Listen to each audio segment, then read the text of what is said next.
Oi, gente!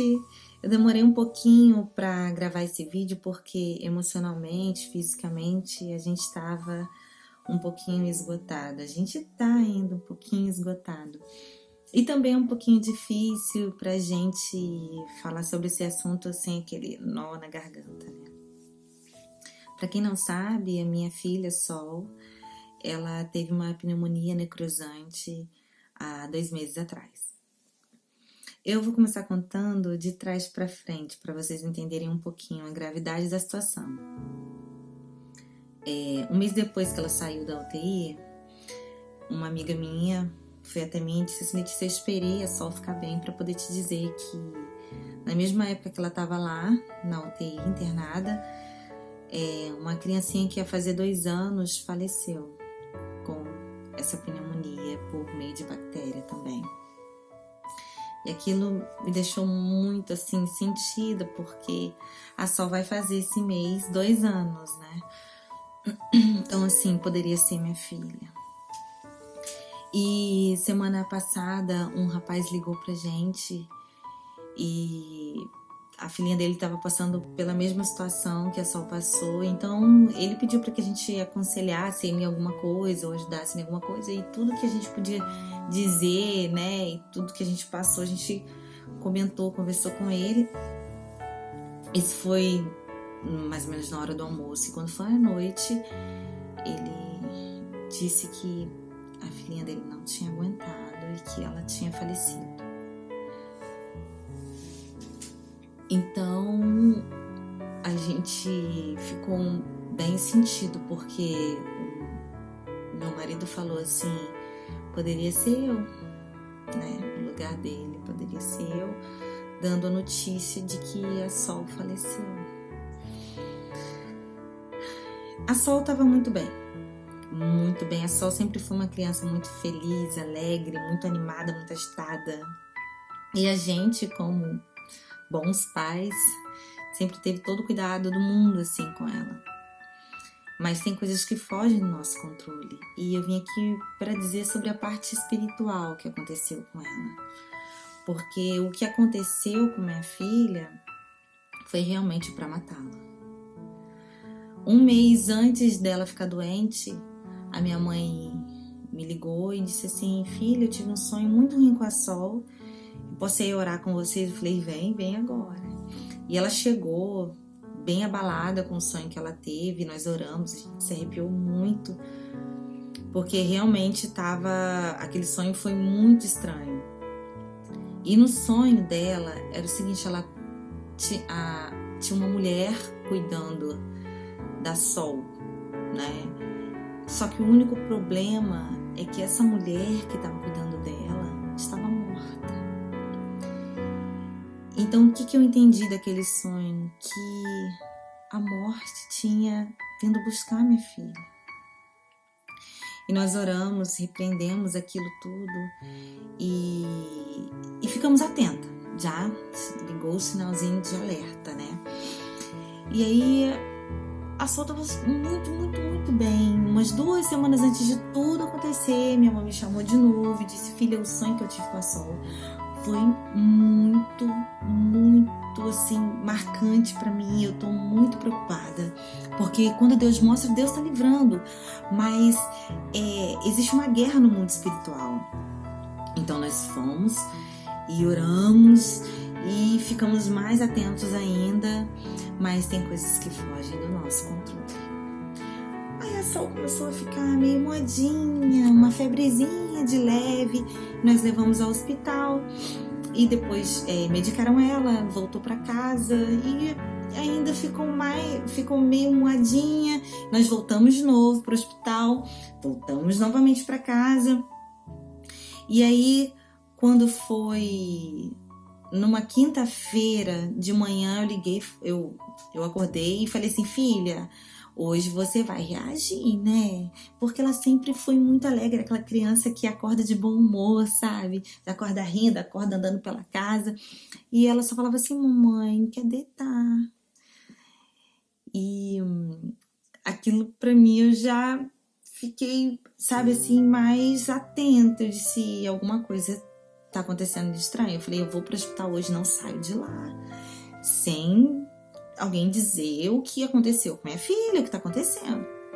Então, nós fomos novamente pro hospital e chegando lá, tinha uma doutora excelente, doutora Renata, e ela olhou pra Sol e disse assim, eu não tô gostando da cara da sua filha, não tô gostando da cor dela, não tô gostando do jeito dela, e se minha suspeita estiver certa, a gente vai ter que correr com ela. Aí eu já fiquei preocupada, né? E nós fizemos a raio-x e ela falou, olha gente, realmente a suspeita estava certa, ela tá com uma pneumonia necrosante que tomou todo o pulmão dela e nós vamos ter que correr com ela. Nós vamos para UTI agora, ela vai subir para uma cirurgia e aquilo eu já fiquei desesperada. Essa é a palavra. Eu fiquei desesperada porque minha filha até então, há 3, 4 dias antes, ela tava super bem e de repente vão tirar ela de mim, colocar ela na UTI, vão entubar. Como assim? Vai fazer cirurgia? Ela nunca passou por nenhuma cirurgia. Então eu fiquei desesperada. E nisso que eu peguei ela e a doutora viu que eu saí de mim assim, eu fui pra poltrona e agarrei a Sol assim, comecei a orar e eu fui tomada assim por um pânico, sabe assim? Imagina assim, você tá com a tua filha bem e de repente o próprio médico dizer que vai fazer o que ela puder, entendeu? Então eu agarrei ela, eu abracei ela e naquele momento que eu pedi a Deus que guardasse a vida da minha filha, eu fui rodeada por um espírito de morte dentro do hospital. E aquele espírito de morte rodeava a gente e eu comecei a ficar com um pânico. Eu só conseguia repreender, em nome de Jesus, Senhor, me repreende. E eu comecei a sair de mim. E foi quando eu percebi que eu precisava estar bem para que ela ficasse bem. Então, naquele minuto ali de que tudo aquilo aconteceu, eu realmente me dei conta de que era algo espiritual e a gente precisava lutar, sabe, pela vida da minha filha. E nós começamos a ligar para as pessoas, os pastores, as igrejas, começaram a entrar em propósito de madrugada para orar por ela. E nesse momento que eu estava no hospital, em que eu senti realmente aquela opressão demoníaca mesmo, a minha sogra ligou para um pastor, o pastor Edinho, e ele disse assim que quando ele estava saindo de casa, Deus falou assim para ele, para ir para o hospital, né? Disse assim, volta, ora e repreende o espírito de morte que está lá. E era exatamente esse momento que eu fui tomada por um pânico, uma opressão maligna. A Sol subiu para cirurgia, conseguimos a vaga na UTI e ela foi. E ver ela entubada daquele jeito, para mim foi uma das piores coisas que aconteceram na minha vida. A gente nunca espera, né?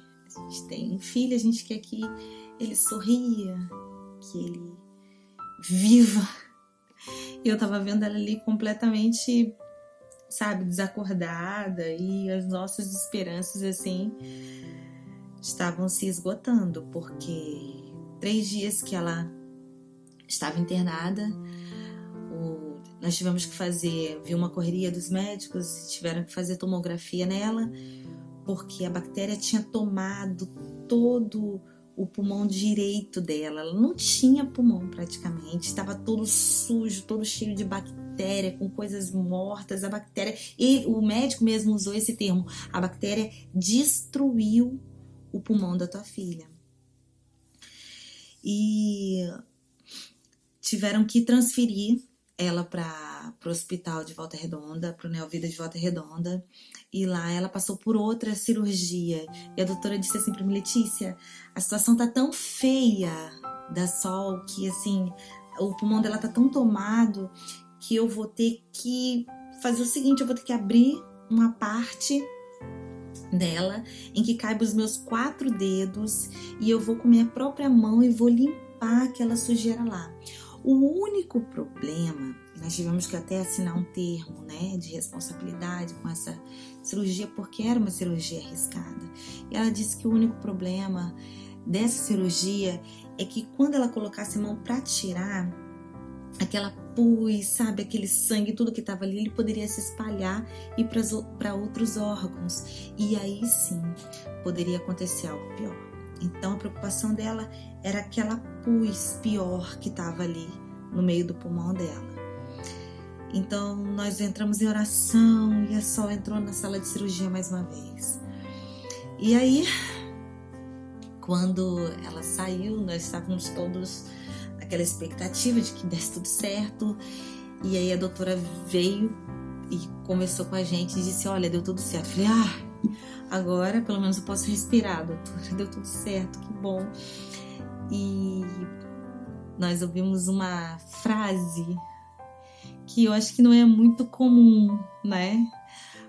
Mas ela disse assim: deu tudo certo a cirurgia, mas tem um negócio assim que aconteceu que eu não entendi muito bem. Imagina você ouvir um médico dizendo isso. Eu não entendi muito bem.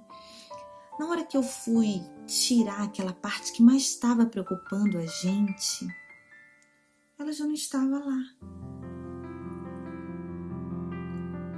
Não estava lá. Antes da cirurgia, a igreja, eu digo a igreja porque foram muitas pessoas de várias igrejas, então nós somos um só. A igreja se uniu em oração 3 horas da manhã. Gente, eu tava naquele quarto de UTI. Quando foi 2 e pouca, ou 3 e pouca, eu nem sei, porque eu não sei nem que roupa que eu tava, quem eu era, só sei que eu tinha a pouca força que eu tinha, eu usava só para chamar o nome de Deus. Mas quando eu tava dormindo, eu acho que era 3 e pouquinho, ou antes das 3, só sei que a hora que eu olhei era 3 e pouca. Eu vi um médico entrando. Naquele quarto e vindo em direção à cama da minha filha. Eu tava tão assim, desnorteada, que eu falei assim: gente, eu lembro que o meu único pensamento foi esse: não tem doutor de plantão, não tem médico homem, sabe, que faça plantão. O que esse médico tá fazendo aqui? Só que quando eu abri os olhos, ele não estava lá. E depois que a doutora disse isso que aconteceu, de que aquilo que mais preocupava ela não estava lá, eu tive a plena consciência de que o médico dos médicos já tinha operado a minha filha. E ele tirou todo o risco de morte dela. O que eu quero dizer com esse testemunho? Porque hoje minha filha tá bem, tá viva, tá com a gente, sabe? O que eu quero dizer com isso é que eu não sou uma privilegiada, porque isso aconteceu com minha filha. Isso só aconteceu. Nós só estamos de pé hoje porque nós estivemos de joelhos. Eu não sei como tá tua família, tua vida, tua casa, teus filhos. Mas talvez para que a tua vida, a tua família esteja de pé, erguida, bem, você precisa estar de joelhos. E foi nessa posição que nós nos colocamos. E por isso a minha casa hoje está de pé. Eu agradeço a todos vocês que oraram e torceram por nós. Muito obrigada. Pode pegar. Vem lá. Tchau.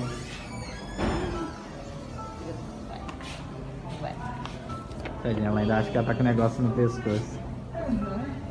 Obrigada. Nada. Tchau. E tchau. Dá tchau, papai, só. Tchau. Fala que você vai embora.